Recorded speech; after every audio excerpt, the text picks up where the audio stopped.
Welcome to the Sheepless Life podcast. We are your hosts, Ivonne Delaflor and Séverine Naessens, and we are the founders of the Sheepless Life Academy. Join us at sheeplesslife.com for a free and exclusive masterclass on sheepless living. We created this podcast for women like you, who are ready and eager to live and lead without the herd mentality. Women who are ready to be, not who your parents told you to be. Not who the system expects you to be. Not who the media wants you to be. But who you can truly become. So relax, step out of the herd for a moment, grab something to sip on, and have a pencil at hand just in case you feel the urge to take some notes. Let's get the show on the road. Good morning, good afternoon, good evening, whatever time it is you're tuning into this podcast number 44 of the Sheepless Life Academy.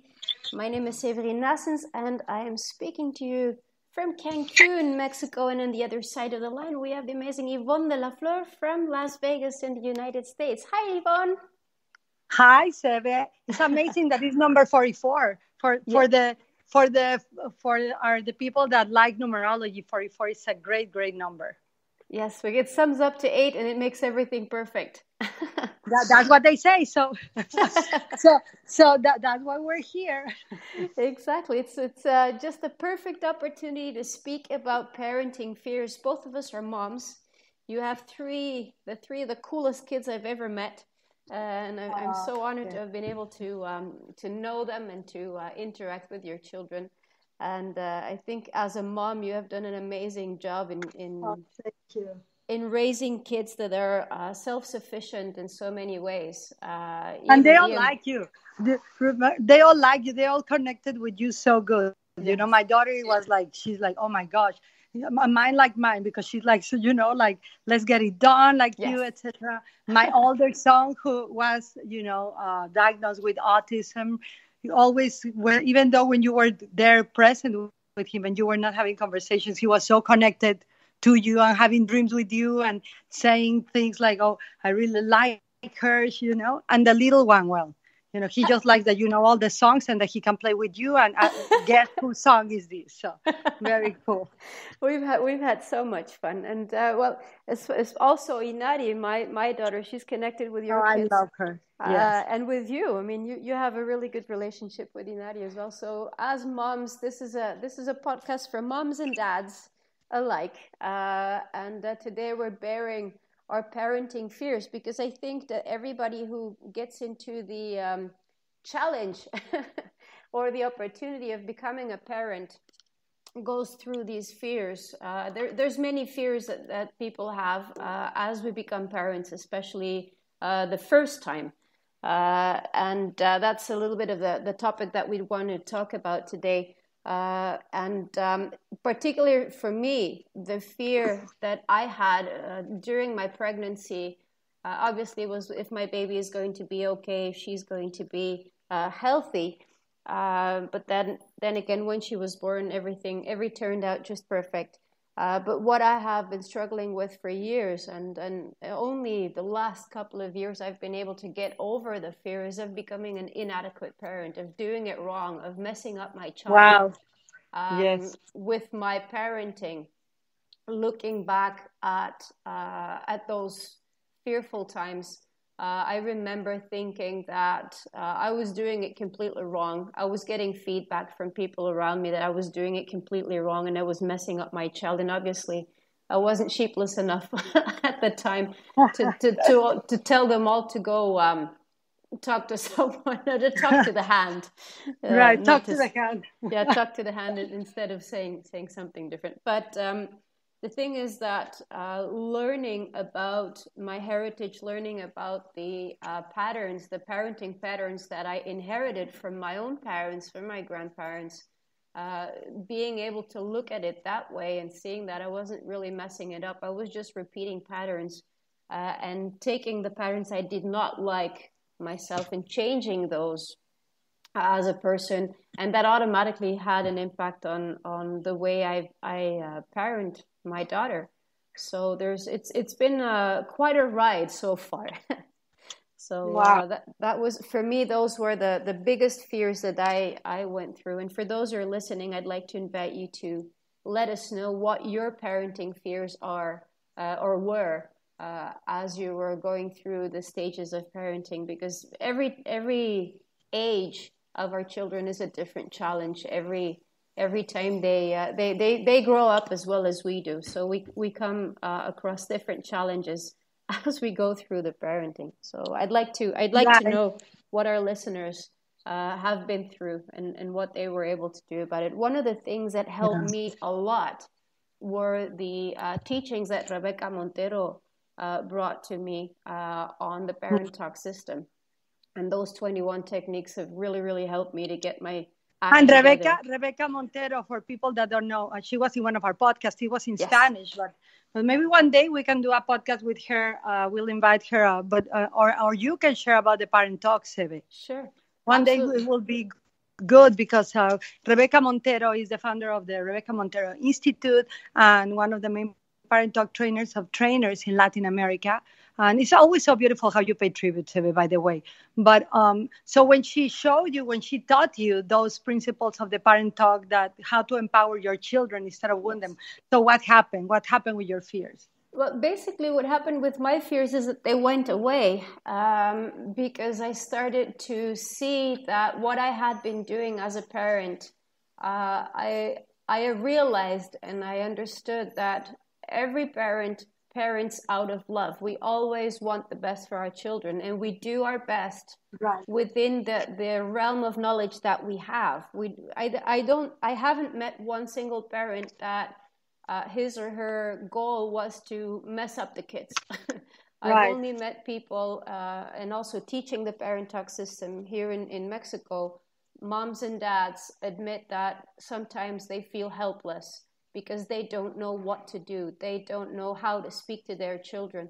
And with the parent talk system, thanks to Rebecca's teachings and Chick Mormon's teachings, I have been able to empower my daughter in a very healthy way. And I've been able to empower myself as well in a healthy way, knowing that many of the ways of parenting that I was implementing were things I inherited from my parents, and I was able to make the choice to change that and to make the changes in a positive way with respect, with a respectful communication, with a clear and transparent communication with my daughter in a healthy way. That has brought us to a very close relationship that has helped us really come together as mother and daughter and get over hard times that we've been through together in a smoother way than it used to be.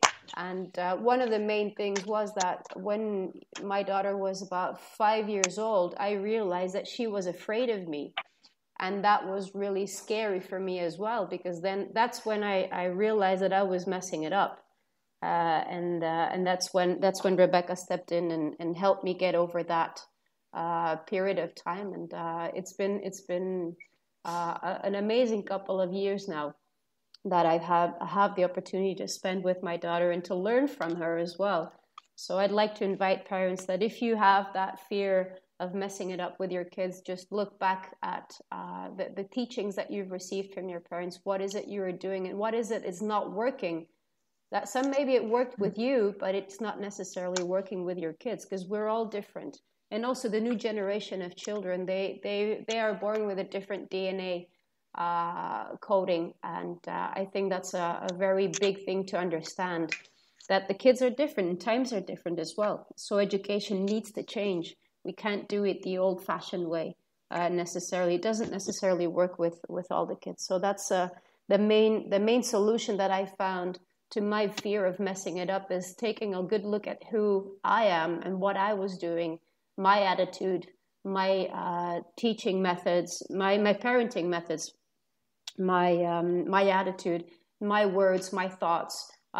Basically, I took care of myself first, and then everything started to flow with my daughter. Well, wow. Yes, wow. Thank you, Seve. For me, very quickly, for people, first, I want to tell you that worries about parenting or about anything, I have a pillow in front of me that is going to sum up what worry is. 99% of the things you worry about never happen. Have you ever heard that? Yes. 99% of the things you worry about never happen. So first of all, for parenting, because I think you covered everything for the podcast today. But for example, one of the fears that I had was when my son was diagnosed with autism, I consistently had the fear of what is going to happen. This is for parents with kids of special needs. What is going to happen to my kid if something happens to me? And I think that's a very valid worry, a very valid concern for parents, regardless if they have special needs or not. But the way I turned around the fear was, what an incredible opportunity that I'm not dead right now, that I'm alive.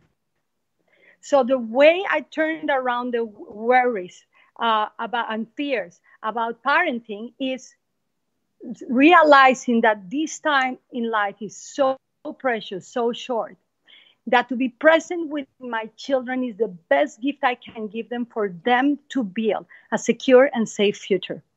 I'm going to repeat that. To be present with my kids, to be aware that this life is temporality, that impermanence is the nature of life. That literally helps me remove my fears and turn them into the awareness that I'm here right now, that I can be present with them. Tomorrow, I don't know. Exactly. You know, I was so afraid. That what if I die and he is alone? Well, what if that happens? I don't know.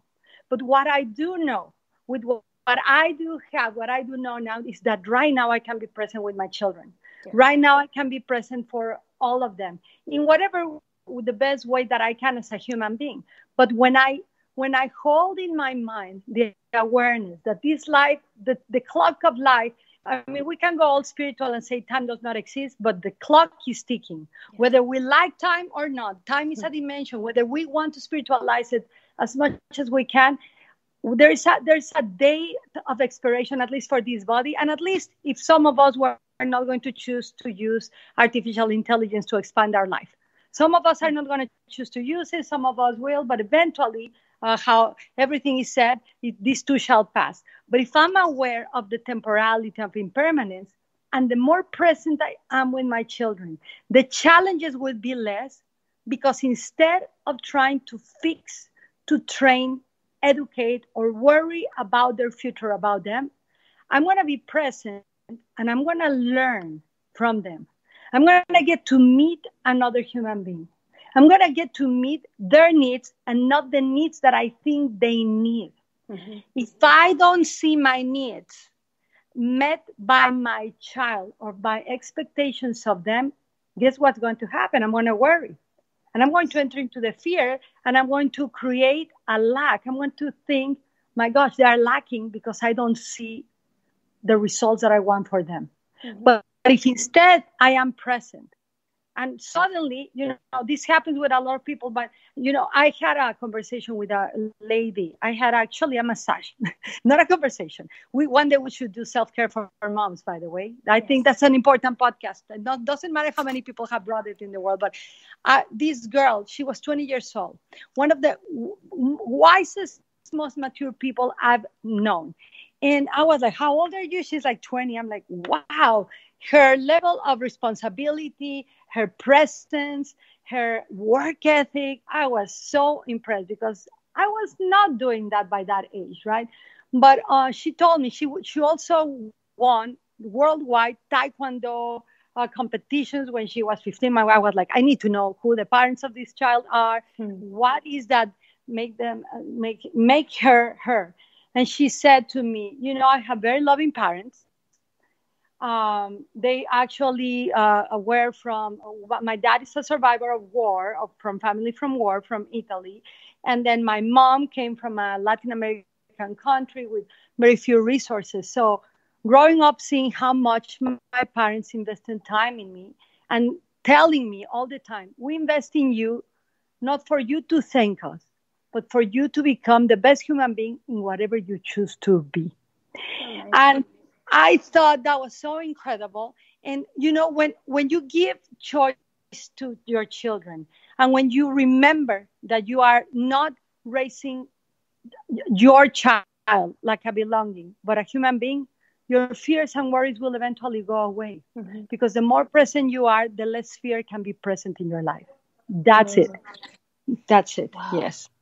I think that's a really beautiful story. Thank you for sharing that, because I think it is a beautiful philosophy for a parent to raise a human being and to step aside that it's my child, it's mine, because we know that eventually they will move on and build their own future as they spread their wings, right?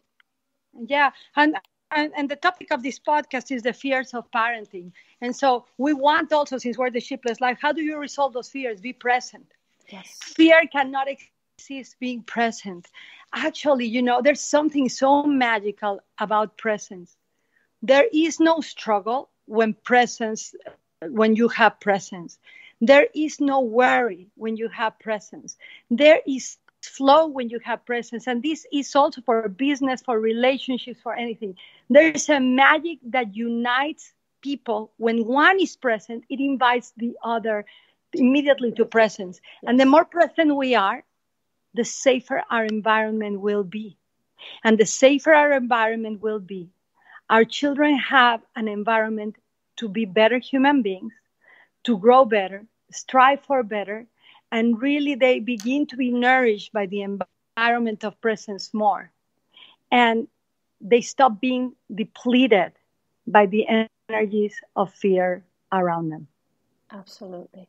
And if we but this is becoming like a meditation, Sevi. Yes. I feel like, whoa, I feel like I'm getting into like a trance mode here on this podcast. Oh yeah, I think it's very powerful what you just shared, is that if you as a parent drop the fears, the children are able to grow up in a safer environment because they do not feed off of your own fears. So I think it's really really important to be present, as you say, and to generate for them that safe haven, that safe environment to grow into their full potential. Right, and as you generate it for them, you are aware, that you generate it for yourself. It's our duty as parents to be us safe, to be maturing in every step of the way, to realize that we're not perfect. The reason we fear, and especially we fear all the voices out there that they had their own fears that they haven't figured it out. One of my mentors, before we complete this, Brian Tracy, one day told me, Ivonne, about parenting. I was coaching with him 6 months. He was my mentor for 6 months. And he told me, one of the things of parenting that I want to tell you is that people are going to tell you, follow your intuition. And you said something at the beginning of the podcast, and I'm going to wrap it up with that. And he said, that's stupid. I was like, what? My whole business is about intuition, intuitive living, and follow your gut. He's like, yes, but not in parenting. In parenting, yes, trust your intuition, trust your love, but learn from people that have done the mistakes and that have figured out what not to do. Yes. And you just said, your fears went away when you studied with Rebecca. Yes. Why? Because for raising a human, we got to learn from the ancestors. We got to learn. We got to be scholars of our parenting every single moment. Because as you said, there's always different stages. So instead of giving your energy to fear, get to study parents. If you don't have money, get to YouTube. If you don't have a computer, go to a coffee shop, borrow it from someone. There's so much now education that to remain ignorant of our fears is a disservice to the future generations, our children and the world. It is our responsibility as parents to reparent ourselves if we had issues with our own parents, reparent ourselves and create beautiful environments for ourselves and for our children to grow. Yes. Amen to that. That's it. Thank you so much, Ivonne. And thank you to all of you for listening to us. This is it for this podcast number 44. And we'll speak to you next week. Thank you so much. Bye-bye.